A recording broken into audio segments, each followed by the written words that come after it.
Between the time when the oceans drank Atlantis and the rise of the sons of Arius, there was an age undreamed of.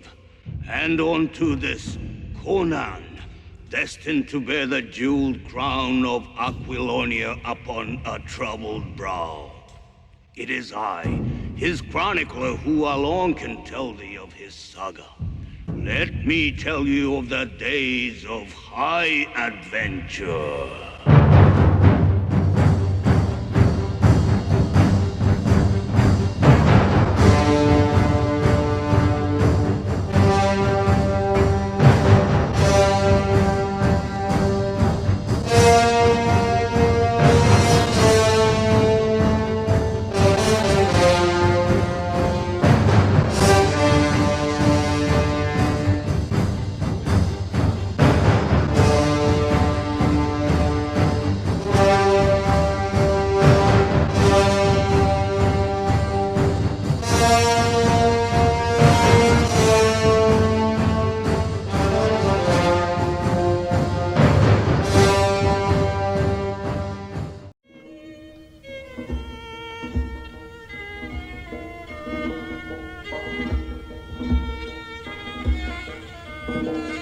Hello, dear listener, and welcome to another episode of Conan Chronicles.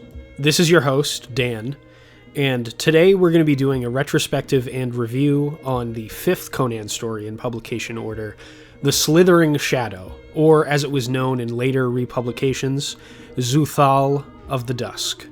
This one was written by Robert E. Howard, of course, and made its debut in the pages of Weird Tales magazine's September 1933 issue. Our story begins with Conan and a former slave girl the barbarian had freed from a slave market in the Shemite kingdoms named Natala, stranded in a vast desert. The two are the last survivors of Prince Almuric's mighty army, a band of conquering barbarians that had swept through the lands of Shem before being utterly decimated by an army of Stygians. When we meet Conan and Natala, they are at the brink of death, out of water, and drained to the point of exhaustion by the harsh rays of the desert sun. Conan briefly considers stabbing the girl, giving her the gift of a swift and merciful death, before a strange apparition appears before him. He halted suddenly, stiffening. Far out on the desert to the south, something glimmered through the heat wave. At first he thought it a phantom, one of the mirages which had mocked and maddened him in that accursed desert. Shading his sun-dazzled eyes, he made out spires and minarets and gleaming walls. He watched it grimly, waiting for it to fade and vanish. Natala had ceased to sob. She struggled to her knees and followed his gaze. "Is it a city, Conan?" she whispered, too fearful to hope. "Or is it but a shadow?" The Cimmerian did not reply for a space. He closed and opened his eyes several times. He looked away, then back. The city remained where he had first seen it. "The devil knows," he grunted. "It's worth a try, though." With the prospect of water on his lips and food in his belly, the barbarian finds new energy and quickly rushes towards the gates of the city. In desperation, Conan shouts and pounds on the city gates, but his plea is met with an eerie silence. Undeterred, the barbarian pushes the gates inward and is strangely met with no resistance. Inside the walls of the city, the two find what appears to be the corpse of a man dressed in an extravagant tunic of purple silk and adorned with a short sword held in a scabbard made of gold. Conan observes with suspicion that there doesn't appear to be a wound on the lifeless man, before he suddenly awakens and attacks the pair. The Cimmerian swiftly decapitates the man, and the pair continue into the depths of the eerily silent city. The two eventually happen upon an elaborate feast laid out apparently for someone, but find no one around to enjoy it. Conan and Natala satiate their extreme hunger and thirst for a few moments before they witness something strange creep out from the darkness. At the doorway, he halted, Natala peering fearfully from behind him. There was no light in the room, but it was partially illuminated by the radiance behind them, which streamed across it into yet another chamber. And in this chamber, a man lay on a raised dais. The soft light bathed him, and they saw he was a counterpart of the man Conan had killed before the outer gate, except that his garments were richer and ornamented with jewels which twinkled in the uncanny light. Was he dead, or merely sleeping? Again came that faint, sinister sound, as if someone had thrust aside a hanging. Conan drew back, drawing the clinging Natala with him. He clapped his hand over her mouth just in time to check her shriek. From where they now stood, they could no longer see the dais, but they could see the shadow it cast on the wall behind it. And now, another shadow moved across the wall. A huge, shapeless black blot. Conan felt his hair prickle curiously as he watched. Distorted though it might be, he felt that he had never seen a man or beast which cast such a shadow. He heard Natala's quick panting gasps as she stared with dilated eyes. No other sound disturbed the tense stillness. The great shadow engulfed that of the dais. For a long instant, only its black bulk was thrown on the smooth wall. Then, slowly, it receded, and once more the dais was etched darkly against the wall. But the sleeper was no longer upon it. Conan and Natala quickly rush from the chamber, looking for a means of escape from this city, seemingly haunted by ghosts and strange monsters lurking in the shadows. However, the city is a labyrinth, and before long Conan and Natala stumble into yet another chamber they had never been in before. Within this chamber, a beautiful Stygian woman, with dark hair and adorned with glistening jewels, greets them. She reveals that her name is Thalis, and she tells the pair of the haunted city they find themselves in. This city is called Zoothal. It is very ancient. It is built over an oasis which the founders of Zoothal found in their wanderings. They came from the east so long ago that not even their descendants remember the age. Much of the time, these people lie in sleep. Their dream life is as important, and to them as real, as their waking life. You have heard of the Black Lotus? In certain pits of the city it grows. Through the ages they have cultivated it until, instead of death, its juice induces dreams, gorgeous and fantastic. In these dreams they spend most of their time. Their lives are vague, erratic, and without plan. They dream, they wake, drink, love, eat, and dream again. They seldom finish anything they begin, but leave it half completed and sink back again into the slumber of the Black Lotus. They are wonderful scientists when they are not drugged with their dream flower. Their ancestors were mental giants who built this marvelous city in the desert, and though the race became slaves to their curious passions, some of their wonderful knowledge still remains. But much they have forgotten. They take little interest in waking life, choosing to lie most of the time in death-like sleep. Conan felt the skin twitch between his massive shoulders. He remembered something else. What of the thing that stole through the chambers and carried away the man on the dais? A shudder twitched her ivory limbs. That was Thog, the ancient, the god of Zoothal, who dwells in the sunken dome in the center of the city. He has always dwelt in Zoothal. Whether he came here with the ancient founders, or was here when they built the city, none knows. But the people of Zoothal worship him. Mostly he sleeps below the city, but sometimes at irregular intervals he grows hungry, and then he steals through the secret corridors and the dim-lit chambers, seeking prey. then none is safe.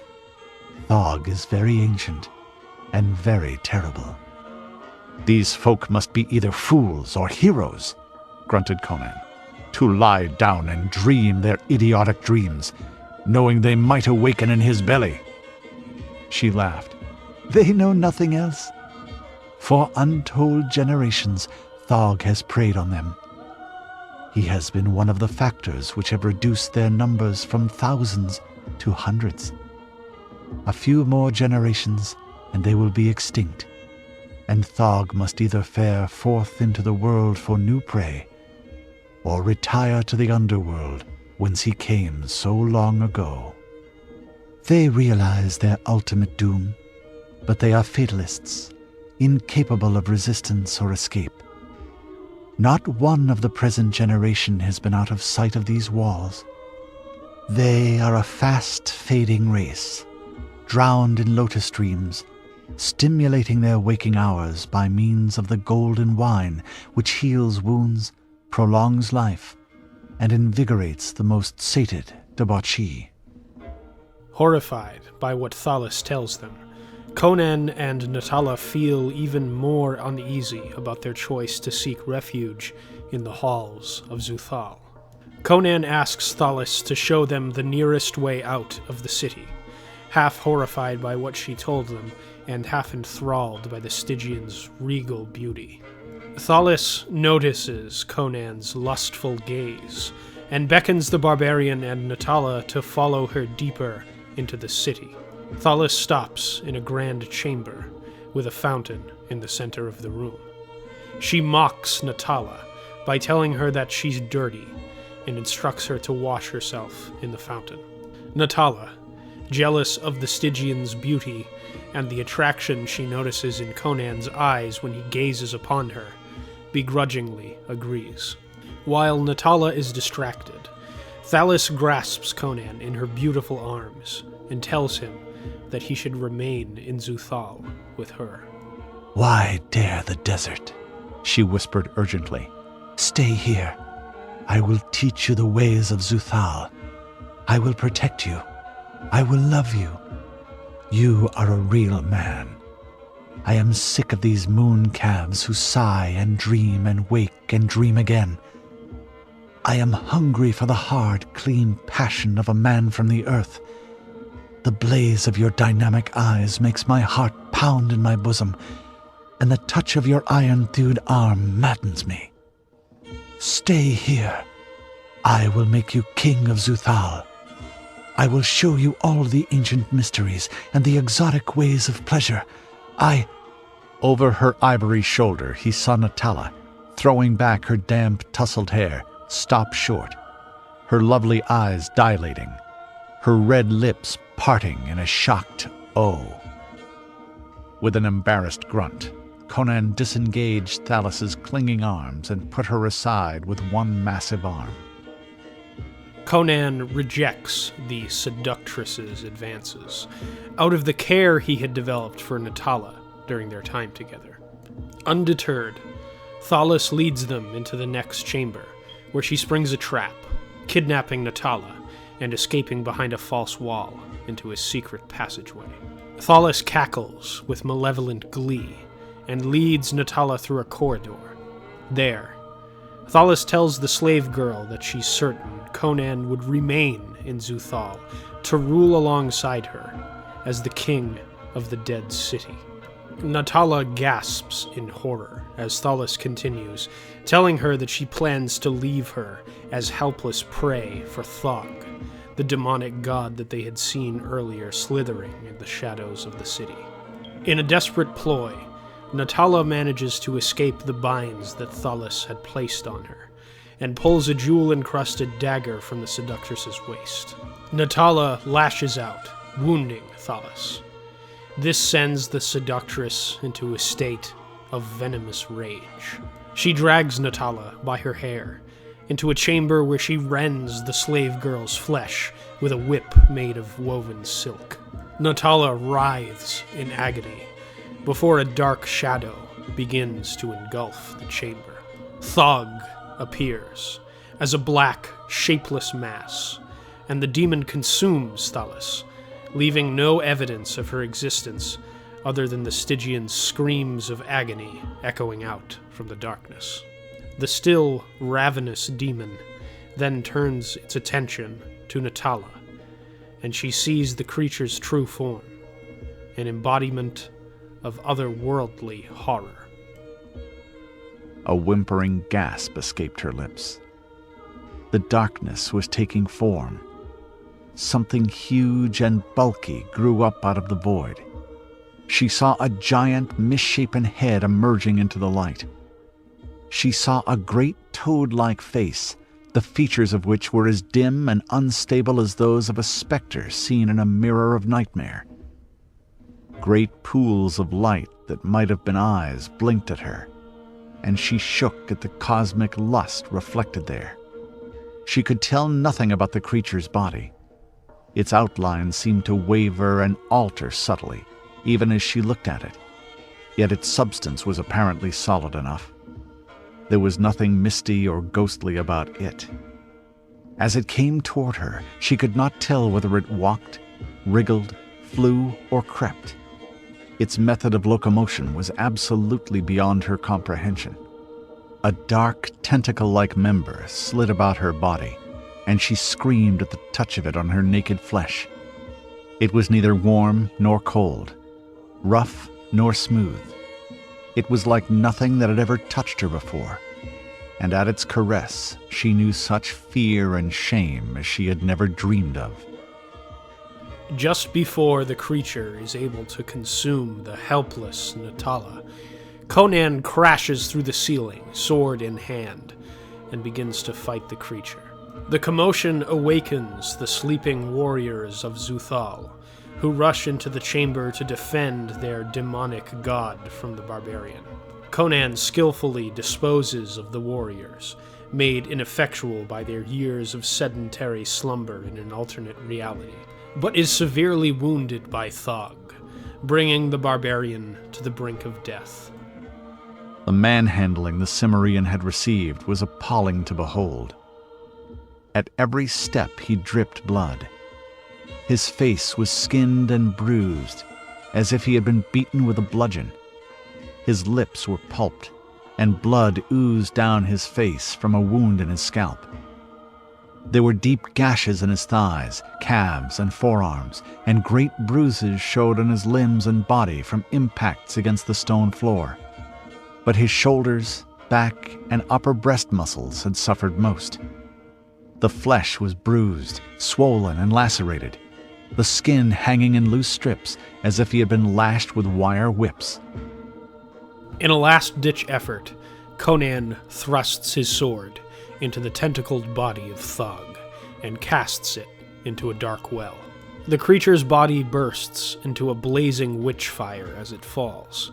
The Cimmerian watches it burn, hoping that he had defeated the demon even for a short time before it crept again through Zoothal's halls. The seemingly victorious Conan reunites with Natala, who laments Conan's wounds, telling him that he is about to die. She weeps for her barbaric protector before she notices a jug of the golden healing wine that Thalis had told the pair of earlier when they had first met her. Natala urges Conan to drink, and a renewed vigor courses through the Cimmerian's veins. Quickly, Conan tells Natala of an oasis not far from the city's walls that Thalis had also spoken of previously, and eventually finds a chamber with an open window. Conan makes a rope out of an elaborate tapestry, and the two climb out of the city, now relieved, to once again be at the mercy of the harsh and seemingly endless desert that had almost killed them before. In my opinion, The Slithering Shadow is a wonderful story. It has officially dethroned The Tower of the Elephant as my favorite of the Robert E. Howard Conan stories at this point in the series we're doing here on Conan Chronicles. This one has all of the great elements that make Conan stories and the Hyborian Age world interesting to me, and I would expect many other people as well. The story has this dark Lovecraftian horror vibe, blended with a few of the tropes and conventions of the sword and sorcery genre, and an extremely interesting premise that brushes at the edges of science fiction. My absolute favorite thing about The Slithering Shadow is its setting. I always enjoy Howard's conception of this bleak Hyborian age in general as a dark fantasy setting in the vein of something like The Witcher or Game of Thrones. But Zoothal, the city that the story takes place in, specifically, and the rotting corpse of a civilization that Conan and Natala stumble into within the city, is what made this such a compelling story to me. I spoke in the prior episode about Robert E. Howard's conception of the imperial rise, decline, and fall that he says, at least in his fictional world, is the destiny of all civilizations. Empires rise to a level of decadence, wealth, power, and influence before unseen, before their society slowly begins to decay and die. This process of death, by the end, renders the civilization's people, once at the height of cultural sophistication during their empire's golden age, back to a state of barbarism, once again tinkering with stone tools and resorting to a tribal hunter-gatherer existence.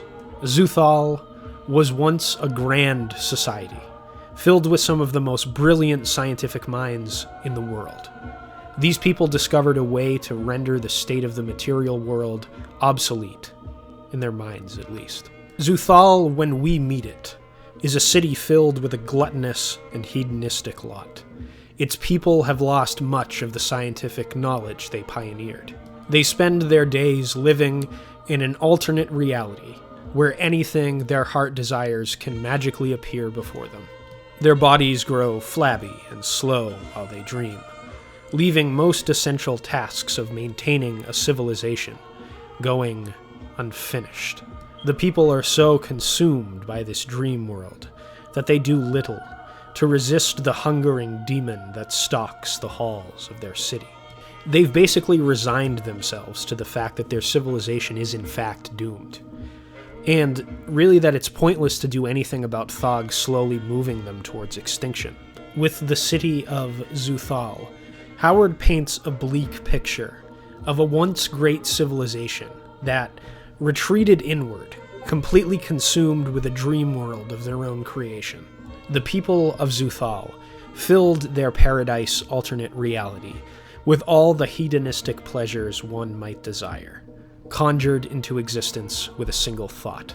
Howard's portrayal of the city in this story seems to suggest that any society whose culture becomes completely consumed with the carnal desires in the human spirit, like greed, gluttony, and lust, is doomed to extinction.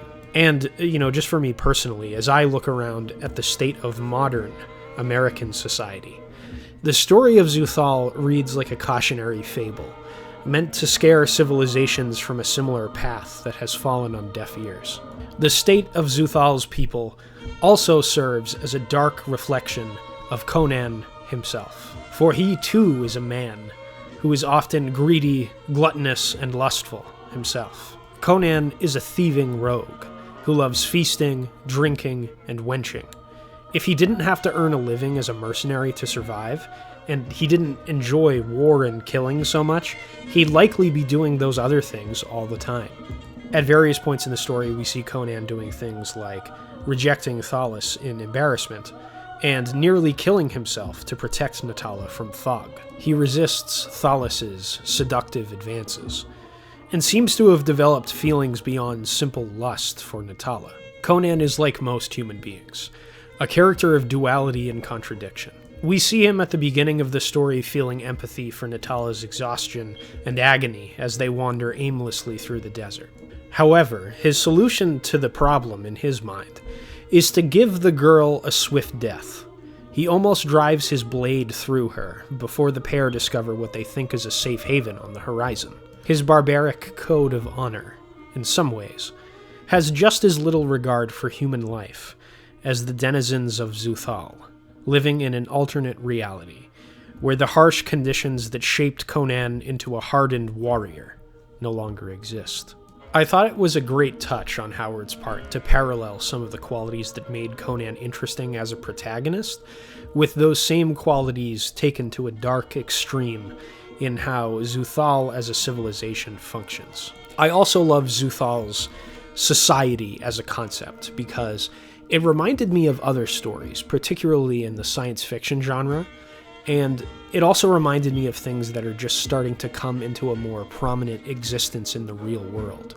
The idea of people choosing to live in a comforting but false alternate reality of their own or someone else's creation should sound familiar to you if you've read or seen any amount of science fiction stories. The Matrix is probably one of the most popular and well-known of these types of stories. In The Matrix, malevolent machines trap humanity unknowingly in an artificially constructed reality.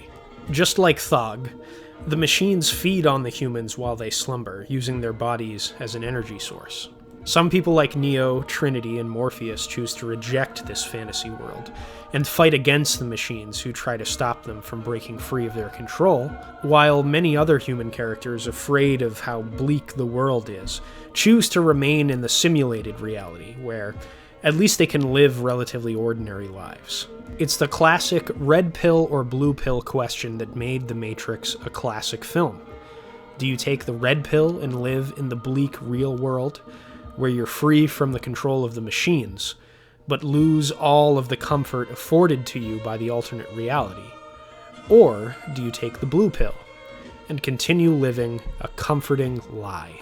The citizens of Zoothal chose to take the blue pill collectively. They created an alternate reality for themselves where they can do anything and be anything they choose to, rather than deal with their reality. That they live in the ruins of a nearly extinct civilization that will never again return to its once great heights, while a demon wanders the once shining halls of the city, feeding on them, as they gorge themselves on decadent food and drink in a magical landscape. Like The Matrix and other stories that deal with similar concepts, The Slithering Shadow reads like a cautionary tale. No matter how comforting the lie, no matter how pleasure-filled the fantasy, refusing to live in the real world and working to make it better will always have disastrous consequences.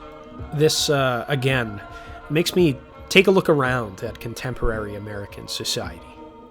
We have political parties that spew propaganda encouraging their acolytes to live in an ignorant fantasy. And we have companies like Facebook or the Metaverse or whatever they want to call themselves now, developing entirely digital realities where people will be able to do everything from experience art to work in a virtual office. I worry that we're all straying a little too close to a vision of the future where people will forego solving the various crises facing human civilization now and in the future in lieu of living in digital alternate realities like the metaverse.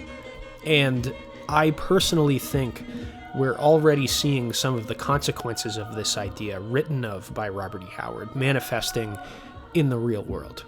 The fact that this substance that created the dream reality also comes from a magic mushroom made me think about the consequences of a society that's so dependent on drug use as a means of escaping their terrifying material conditions. This really speaks to the desire humans have to transcend the harsh and brutal conditions of their environment.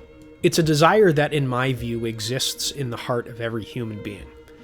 This sort of desire to transcend the possibilities of our world is why fantasies like superheroes and adventure heroes like Conan are appealing to people in the first place. What does it say about a society where possibilities seem so limited, things seem so dire, that its citizens have to be under the influence of something in order to make their lives seem at all fulfilling? In the case of Zoothal, the dire conditions they seek to escape from are their dead civilization and the demons stalking their halls. In the real world, the reasons many people with substance abuse issues use drugs are less fantastic, but no less dire. The fact that the Slithering Shadow made me think about all these things and invoked a comparison between some of the most interesting science fiction stories ever told, like The Matrix, speaks to the strength of Howard's concept here. The fantasy version of The Matrix is such a cool idea, I can't believe it was created in a story from the 1930s. Since this is a, quote, middle period Conan story, the Slithering Shadow does contain a variety of tropes. However, I think most of them are rescued from feeling stale by how Howard handles them within the context of the story. Yes, it is true that Zoothal is a spooky ruin filled with demonic horrors, but it's populated by a group of people who created the high fantasy version of The Matrix. Thalis is an evil seductress, but her view on Zoothal's society is really interesting. She speaks with Conan of how Thog feeding on his slumbering worshippers differs little from how random people were ripped from their homes at night to be sacrificed by Stygian priests to her gods as a child. This demonstrates how bleak a time this story takes place in, where blood sacrifices to cruel and vengeful gods made by religious zealots were commonplace. Natala is a damsel in distress, for sure, but she also has the added backstory of being sold into chattel slavery and surviving that experience, which gives her a world weariness not afforded to more privileged women of her time. Thalis and Natala jealously quarrel over who will win the affection of the handsome male adventurer at the center of our story. But Thalis is motivated by a desire to resurrect a dead civilization, with herself as the queen, and Conan as her king, trying to break the cyclical nature of great empires that rise and fall in Howard's world. While still operating within some genre cliches, Howard was able to still add texture to his world and his characters, which I really appreciated. Thalis in particular stands out as the best developed antagonist in a Conan story for me thus far, despite her femme fatale seductress archetype. She speaks of being a descendant of a royal bloodline who was brought to Zoothal long ago. For a long time, her beauty was the only thing that could raise the men of Zoothal from their slumber. To survive, she was forced to become their sexual plaything, showing them all manner of pleasures. However, none of these men really spark her interest romantically, as she has less interest in living in an alternate reality than the rest of Zoothal's people. She also sees that the men of Zoothal have little interest in anything but carnal pleasure, let alone satisfying her ambitions to be a queen. When she sees Conan, she sees her opportunity to seduce a man worthy of being a king. And based on what we know about Conan's destiny, she isn't wrong. Thalis wants to resurrect a dead empire, with herself as its ruler, just like a few of the stock evil wizard villains we've seen in Conan stories thus far. But at least I think her motivation is a little bit more fleshed out here, and you can sort of understand why a woman who had to live as she did would become malevolent, manipulative, and desperate to improve her lot in life. The Slithering Shadow is also a surprisingly suspenseful story, given how many cliches it contains, and its length. This one is yet another short story, of course, but the opening 2 chapters had me on the edge of my seat the entire time. At the beginning, Conan and Natala wander into a ghostly city that appears like a mirage in the desert as they are about to die. Inside, they find themselves confronted by what appears to be a risen corpse, an unknown shadowy mass that consumes people, and a beautiful but very suspicious woman.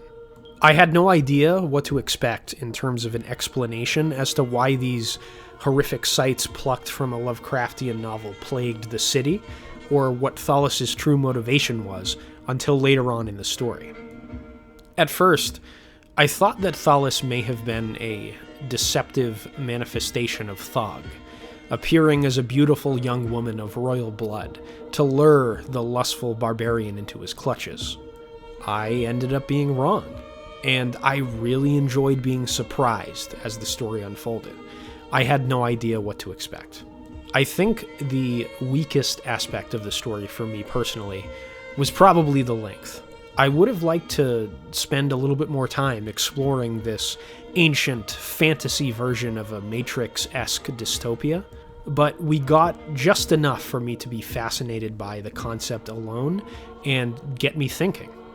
I really wish that Howard got the opportunity to take some of these short stories and expand them into longer novels. I guess sort of like what Marvel would eventually do with a variety of the Howard Conan stories like Queen of the Black Coast, but this one in particular to me seems ripe for further exploration. However, despite all of that, this still remains my favorite Conan story of the ones I've reviewed so far on the show. It's really cool. So that, dear listener, concludes my retrospective review on The Slithering Shadow. Thank you all for watching. At the end, I always take a few moments to remind everyone of some of the things regarding the show that'll help you also experience the Robert E. Howard Conan stories and support the show if you feel so inclined. So, the first reminder I'd like to give is that because the Howard Conan stories are so old, they're now in the public domain, and therefore have less stricter copyright protection than younger creations like Spider-Man or Star Wars, for example, under US law. This has allowed the community on YouTube to grow around people finding old recordings of the Howard audiobooks or making their own versions of them and uploading them to YouTube for people to enjoy free of charge. I always link the audiobook that I've spliced parts out from in this video in the description of each episode. This particular audiobook, I think, is one of the old official recordings uploaded by a user named Nemesis the Warlock on YouTube. Audiobooks are really great in my view because you can experience these stories in audio form while you're doing many other things you have to get done during your day. I often listen to these audiobooks to prepare for the show while doing things like laundry, working out, or commuting. If you feel like you don't have enough time to sit down and read the prose version of these short stories, check out the free audiobook on YouTube. They're a wonderful alternative. I would also like to remind you all that if you liked this episode and want to support the show, there are a variety of options that really help me out. Subscribing to the Conan Chronicles YouTube channel, liking this video, and commenting on the video all help my content rise further to the top of the YouTube algorithm. This, in turn, helps get more eyes on Conan Chronicles and grows the YouTube Conan fan community in general. So let's get some discussion going on in the comments below on this story or anything else Conan in general that you'd like to talk about. I also have a Patreon up and running where you can monetarily support the show. Any little bit you can chip in really helps. Patreon exclusive content will be coming to Conan Chronicles very soon as well, so that will be something you can look forward to if you choose to support the show. Conan Chronicles is also on 3 of the major social media platforms, including Facebook, Twitter, and Instagram, where I often post cool Conan artwork and provide updates on the show so that you'll never miss an episode or any major developments regarding the show. I have links to all of those social media pages in the description so that you can follow Conan Chronicles on your social media platform of choice. With all of that said, I would like to thank you, dear listener, for checking out this episode. And I hope that you'll stick around for the next one, where we'll be taking a look at the next Robert E. Howard Conan story in publication order, The Pool of the Black One. For now, though, dear listener, I bid you farewell.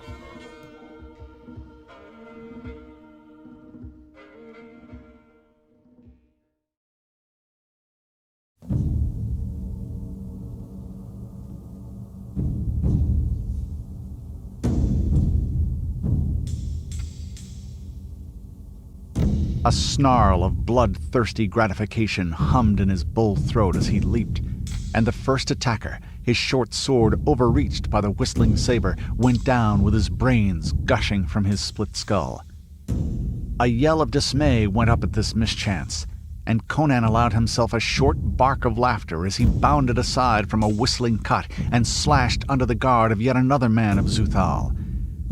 A long spurt of crimson followed his singing edge, and the man crumpled screaming. His belly muscles cut through. He was never motionless or in the same place an instant. Springing, sidestepping, whirling, twisting, he offered a constantly shifting target for their swords, while his own curved blade sang death about their ears. Then his grim humor returned. "Well, they'll remember our visit long enough, I'll wager. There are brains and guts and blood to be cleaned off the marble tiles.